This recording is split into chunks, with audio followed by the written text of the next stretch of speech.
Ce matin-là, le ciel de Kiev ne s'est pas ouvert avec la douce lumière de l'aube. Au lieu de cela, il a été violemment déchiré par des traînées de feu. Une multitude de lumières brillantes ont transpercé l'obscurité de l'aube, non pas comme des étoiles, mais comme des annonciateurs de destruction. Peu après, une série d'explosions assourdissantes a secoué les fondations même de la ville, une percussion brutale qui a arraché les gens à leur sommeil. Le hurlement obsédant des sirènes de raids aériens a rempli l'air, un son familier mais toujours terrifiant.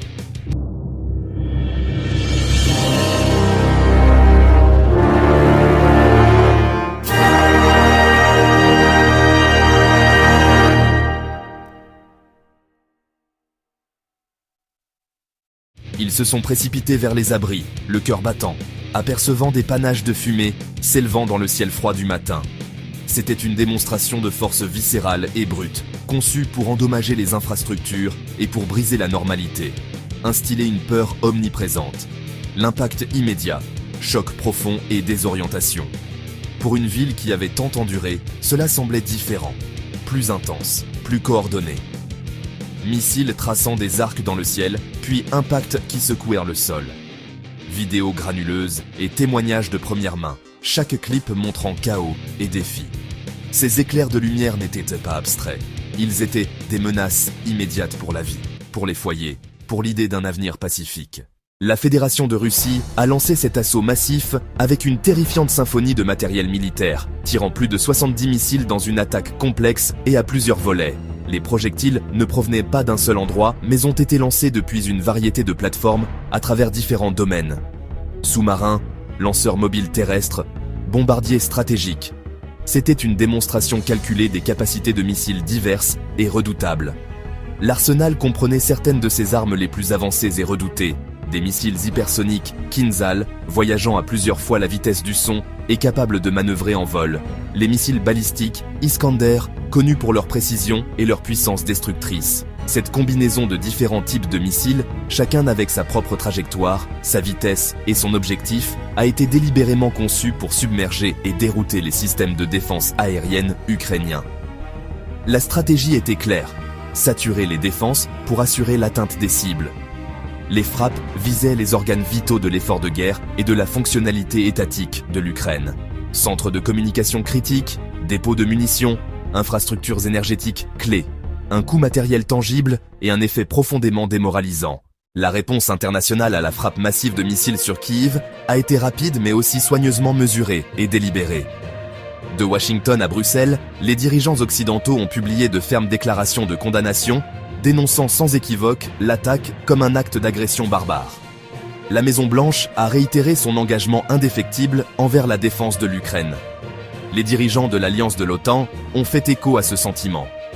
Il a été question d'accélérer la livraison d'aide militaire, en particulier de systèmes de défense aérienne plus avancés, et d'imposer une nouvelle série de sanctions économiques plus sévères. Sous la surface, un calcul plus complexe était en cours. Aucune réponse militaire directe de l'OTAN n'a été envisagée publiquement. La peur de l'escalade reste dominante. Une confrontation directe serait catastrophique, avec le spectre d'un échange nucléaire en arrière-plan. Posture d'endiguement et de soutien, pas d'intervention directe. Fournir les moyens de se défendre sans devenir co-belligérant, une corde raide quotidienne.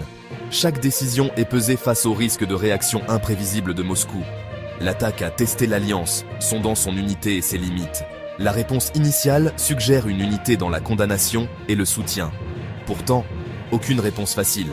Aider l'Ukraine à gagner sans déclencher une guerre plus large. Alors que les cieux de l'Ukraine étaient en feu, des mouvements troublants étaient signalés ailleurs, nous rappelant l'interconnexion profonde du système mondial. Dans la mer Rouge, artère vitale du commerce, une hausse notable des mouvements de forces étrangères. Des rapports indiquent la présence de contractants militaires privés et d'unités navales parrainées par l'État, aux intentions non clarifiées. Les spéculations allaient d'au bon train, incluant des noms liés à l'Occident, suggérant un conflit de l'ombre.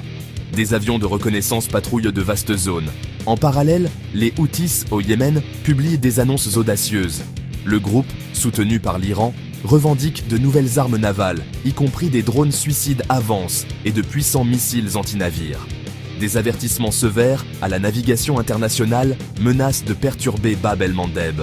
Une confrontation pourrait paralyser les chaînes d'approvisionnement et faire grimper les prix de l'énergie. Ces événements forment un tableau stratégique plus vaste et troublant. Le monde affronte un ressaut de fronts imbriques, effet domino.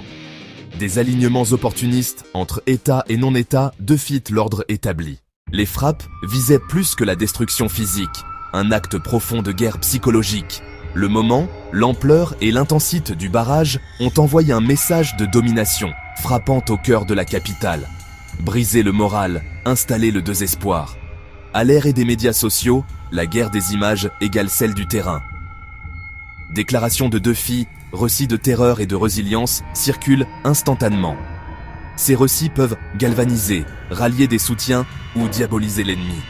Alors, que signifie cette convergence, de Kiev à la mer Rouge, pour notre avenir collectif? Le risque d'une escalade majeure est réel et présent. Une seule erreur de calcul, un missile égare ou un signal mal interprète peut embraser un cercle plus large. D'où l'urgence d'un dialogue soutenu et de la désescalade.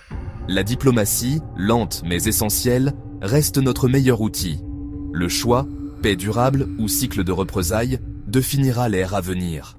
Collectivement et individuellement, nous devons décider avant que le précipice ne devienne inévitable.